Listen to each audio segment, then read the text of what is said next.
विजय सिंह बोडाड़ा कोई राजा नहीं थे, ना कोई विद्वान ना धनवान। वे तो डाकोर के एक साधारण से राजपूत किसान थे, लेकिन उनके हृदय में जो था वह असाधारण था, भगवान के लिए अटूट प्रेम। हर 6 महीने में एक बार वे नंगे पांव हाथ में लाठी सैकड़ों किलोमीटर दूर डाकोर से द्वारिका तक पैदल चलकर अपने प्रिय भगवान द्वारिकाधीश के दर्शन के लिए अवश्य जाया करते थे। चाहे कोई भी मौसम हो या कोई भी बात हो, उनका यह नियम कभी नहीं टूटता था। धूप, बारिश, कांटे, भूख, प्यास, कुछ भी उनकी भक्ति को रोक नहीं पाया। परंतु समय किसी को नहीं छोड़ता। 72 वर्ष की आयु हो चली थी। अब उनके हाथ पांव कांपने लगे थे, घुटने जवाब देने लगे।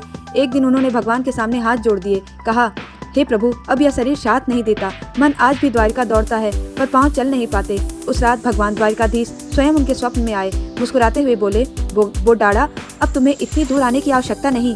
अगली बार जब भी आओ एक बैलगाड़ी लेकर आना। इस बार मैं भी तुम्हारे साथ डाकोर चलूंगा।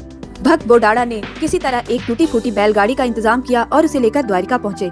उनकी टूटी फूटी बैलगाड़ी को देखकर बहुत लोगों ने उनका मजाक उड़ाया, लेकिन रात के समय सन्नाटे में भगवान श्री कृष्ण स्वयं मूर्ति के रूप में बोडाड़ा की बैलगाड़ी में आकर बैठ गए। हैरानी की बात यह थी कि जिस रास्ते को पैदल तय करने में हफ्तों लग जाते थे, भगवान की कृपा से वह बैलगाड़ी, जो टूटी फूटी और जर्जर हालत में थी, एक ही रात में डाकोर पहुँच गयी। इधर द्वारिका के पुजारियों को जब मूर्ति के गायब होने का पता चला, वे दौड़ते हुए डाकोर पहुँच गए।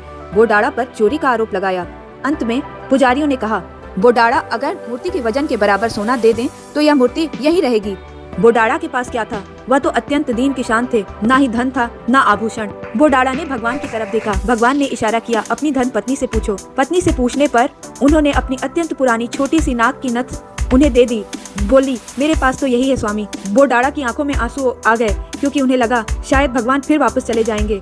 फिर भी क्या करते। तराजू के एक पलड़े पर भगवान की मूरत रखी गई और दूसरे पलड़े पर सोने की छोटी सी पुरानी नथ।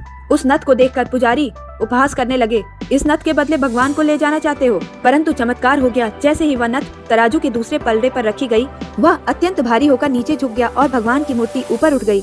सभी आश्चर्य से द्वारिकाधीश की मूर्ति को देखने लगे। पुजारी समझ गए भगवान स्वयं यहाँ रहना चाहते हैं। बोडाड़ा की आंखों में आंसू आ गए। प्रभु का प्रेम तो देखो, एक छोटी सी नथ पे ही तुल गए। अगर वह ना चाहें तो पूरे ब्रह्मांड का सोना भी उन्हें तौलने के लिए कम पड़ जाए, कुबेर का खजाना भी छोटा पड़ जाए, पर केवल सच्चे प्रेम और भक्ति से ही भगवान को तौला जा सकता है। आज भी डाकोर के रणछोड़ राय जी की मूर्ति वही मूल मूर्ति मानी जाती है जो बोडाड़ा अपने साथ ले आए थे, और उधर द्वारिका में दूसरी मूर्ति की स्थापना की गई। राधे राधे।